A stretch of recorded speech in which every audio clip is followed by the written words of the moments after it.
Bruce Dumont back on Beyond the Beltway. Thanks very much for joining us. We say farewell to Peter Hanna and also Mike Miller, who joined us for our broadcast.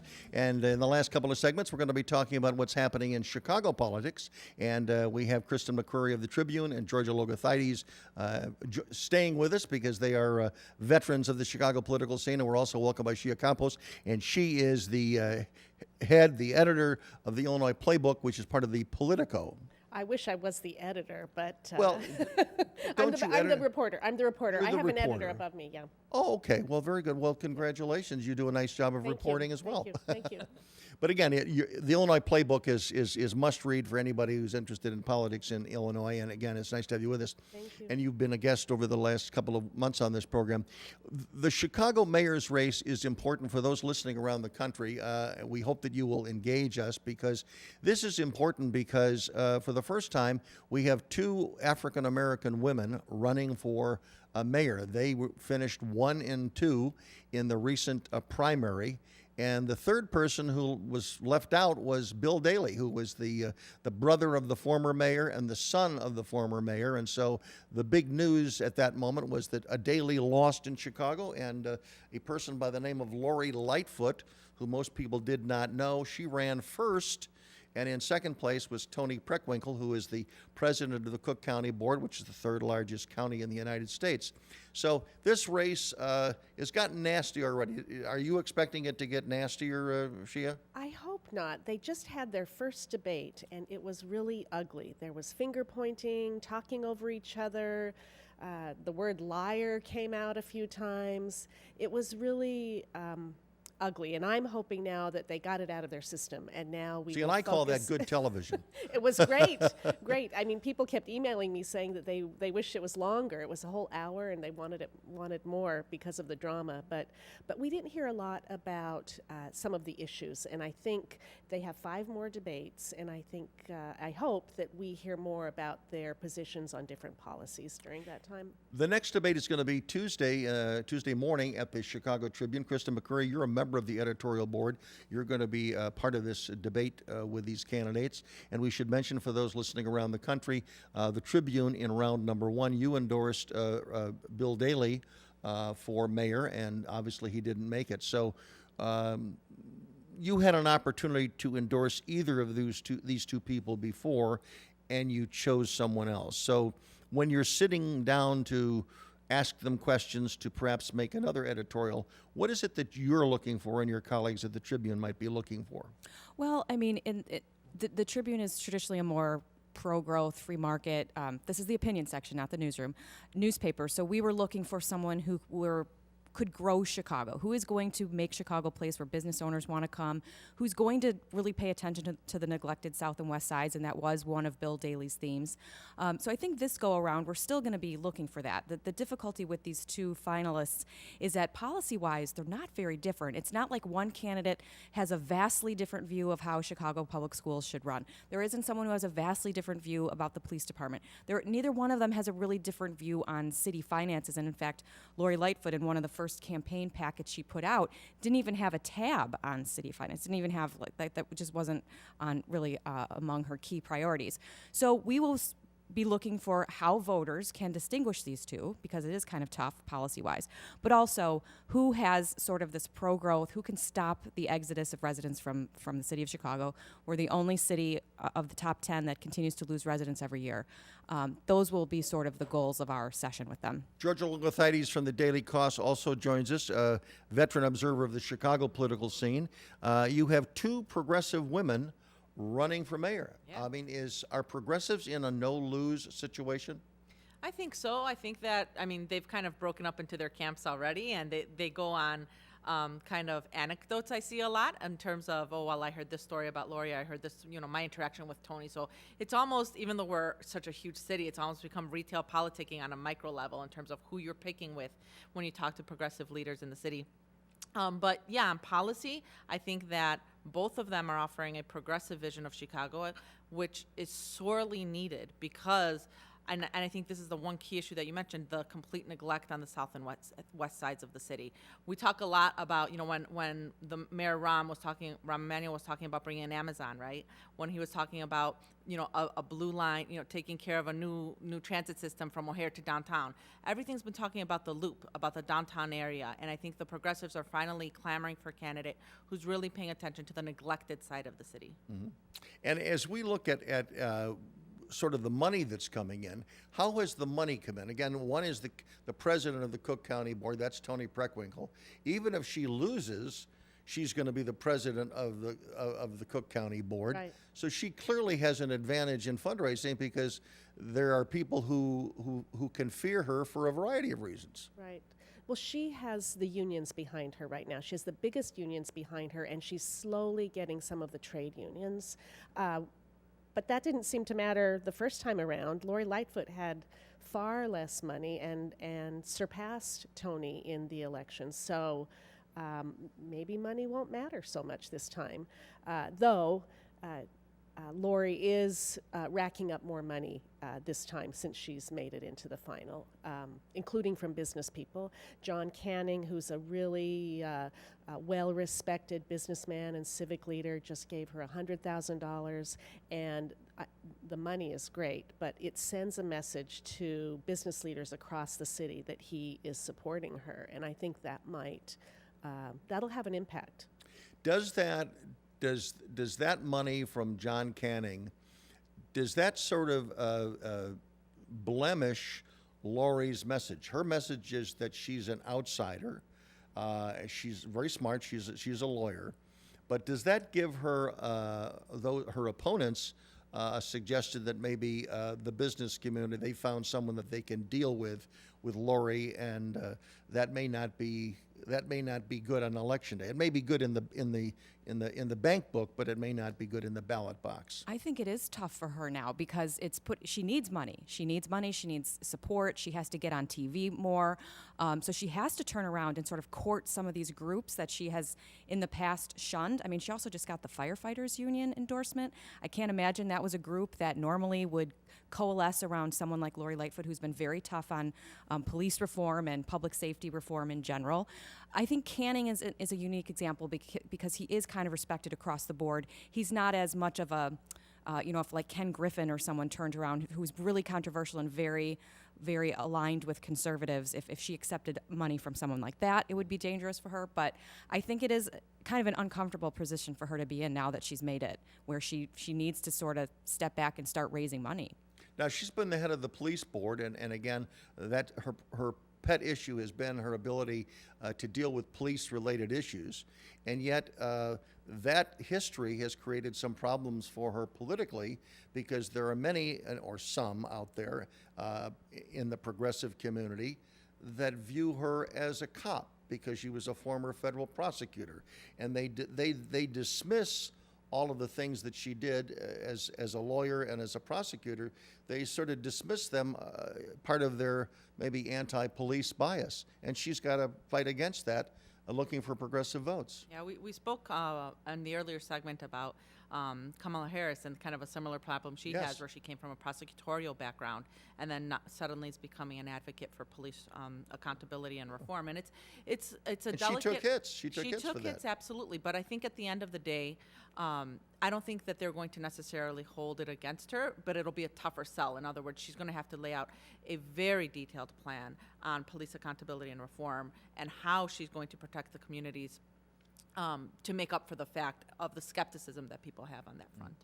The person that ran third was Willie Wilson, who has been a guest on this program, and he endorsed Lori Lightfoot on Friday. I don't think too many surprises, but there's already been controversy surrounding that because of allegations Toni Preckwinkle has made that maybe that was an endorsement that was bought. That's what Toni said. Lightfoot's team says that wasn't the case with the endorsement, and I believe Willie Wilson said that wasn't the case. So we have to take them at their word. And Toni said basically that when he met with her, he wanted her to pay off his debts, and he said he's a multimillionaire. He said, I don't need anybody to pay off my debts, but then there was also a question about whether he asked for some input to be able to appoint members of boards or commissions. Right. And there's a lot of denials going on there, but I'm sure that subject must have come up. Well, sure, isn't that what happens when Yeah. you are in this When you're position? You're dancing. dancing and wanting somebody's get close. endorsement. Yes. What you'll promise and to what extent you'll promise. Is that something that can be tracked down, Kristen? I mean, no. it At this make any point, difference? I don't think so. It's like he said, she said. And the bigger issue is that he has had a very contentious relationship with Tony Preckwinkle all along. I mean, that's a lot of the reason why he's running. And taxes was his number one issue. Taxes. And she's a big taxer. Yes, well, the soda taxes, and also just he views her as very much an insider, clout-driven, giving jobs to aldermen's children.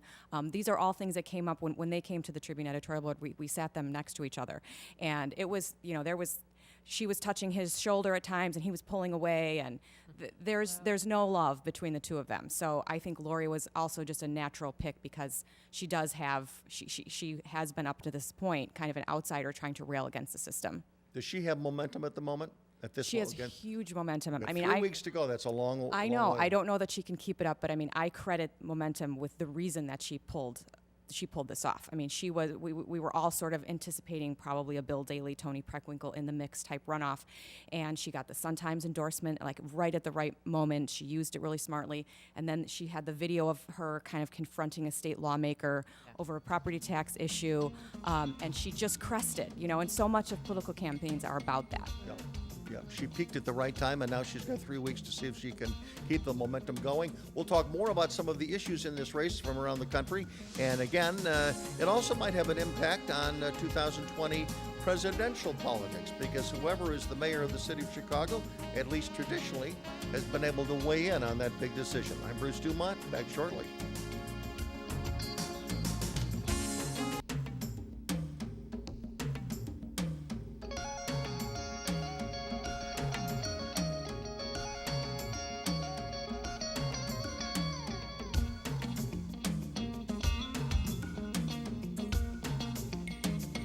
Bruce Dumont, we continue on this Chicago edition of Beyond the Beltway. Nice to have you with us. We're talking about the race for mayor in the city of Chicago, and one of the things that I want to just share with our national audience is, again, we have 2 African-American women. They are both running for a mayor. They came out of the runoff, which was a couple of weeks ago, and there were a total of 14 people running in the campaign. And in looking at the city, I mean, this is amazing, is that there is no Caucasian candidate for mayor of the city of Chicago, which is the first time that's ever happened. So my question to you, Lori, is, not Lori, but Kristen, what happens to the white voters in Chicago? I mean, they either went for Daley, they went for Jerry Joyce, or they went for Paul Vallis, or for Gary McCarthy, the former police superintendent. So they were split a variety of different ways. Where do you think that vote will go? It's interesting. It's 2 different ways. One theory is that people in the end vote for their own self-interest. And so if you're a firefighter, cop, if you have a contract with City Hall, I mean, we're talking about city government that has 35,000 employees, and then if you think of all the contracts and all of the the way that the status quo is working for you personally, I think Tony Preckwinkle is probably a safer bet, and that goes for white voters, black voters, all different types of voters. But the other issue is Lori Lightfoot did do really well in white wards, and Usually ran second. she usually ran second. And I think just over time, Tony Preckwinkle has been a little more divisive. Her record is a little more divisive. She talks a lot about black and brown people and kind of uses terminology to create division within the city. And Lori Lightfoot, because she's new, doesn't really have a record, so you can't really go after her in any way that way. So I don't know. It could be split. But I wouldn't rule out Tony Preckwinkle because she is the establishment candidate, and this is a city where at the end of the day, you're going to vote for who's going to give you a good police contract, a good firefighter contract, your consulting contract, your CTU, the Chicago Teachers Union has endorsed her, so they're going to get a good contract out of the next mayor if it's Preckwinkle. And the fear that she's going to be the Cook County Board President even if she loses. So a question that I have asked, and others are asking online, Georgia, if you are a progressive and you have the county board presidency already in your pocket, why would you not vote for Lori Lightfoot? Because then you would have a progressive in 2 top positions. because if Lori Lightfoot is unsuccessful, she goes back to the boardroom at the law firm, and Tony Preckwinkle, is mayor, then it's likely that the next president of the Cook County Board is John Daly, who is the son of the Daly family. And is that a reason for progressives to think clearly and strategically about their vote? I don't think that a lot of the rank and file progressives are going to be thinking that strategically about their vote. I think a lot of the people that know the inside game do, but if you ask the average Democrat on the street who they're going to vote for, I don't think they take that into account.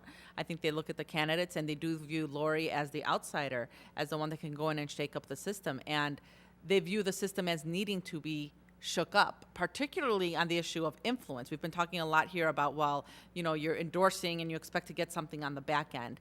That's the way politics works here in Chicago, works everywhere. And I think what we've seen generally in progressive circles, not just here in the city, but as a national movement, is this pushback towards the influence of money in politics. And we saw it on the federal level with the passage of H.R. 1, which was an anti-corruption bill that was passed out by the House.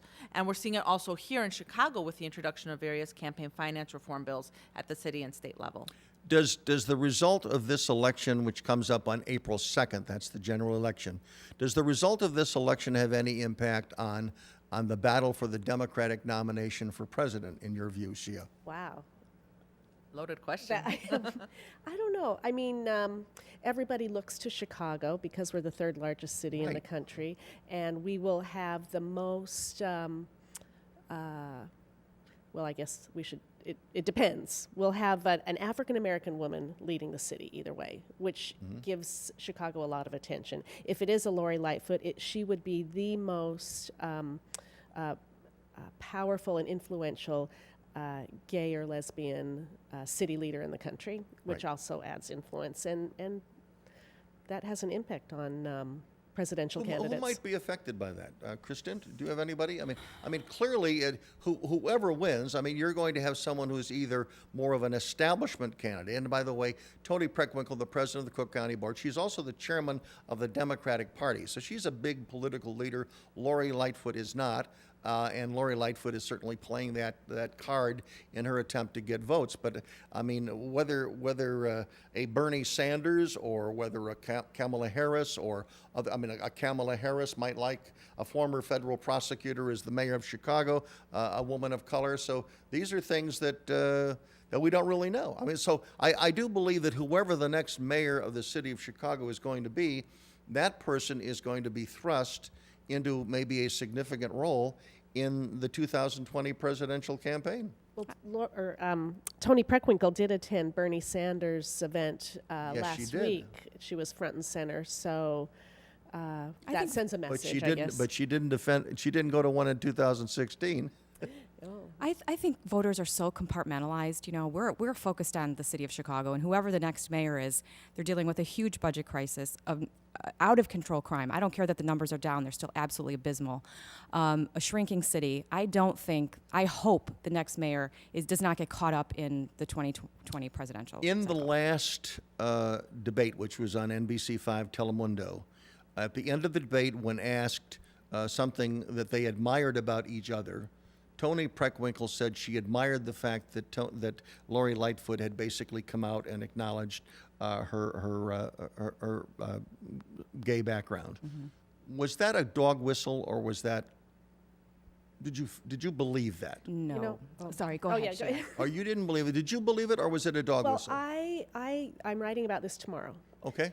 And when I heard it, I paused. I thought that was kind of an odd thing to say. And there's a debate now in the gay community about whether it is or not. Right. Last word to you. Yeah, I do think it was a way of imparting knowledge that maybe voters didn't have about her. Georgia Because it's Logothaides, harmful Shia to Campos, certain and community. also Kristen McCreary of the Chicago Tribune. Thanks very much for joining us. I'm Bruce Dumont.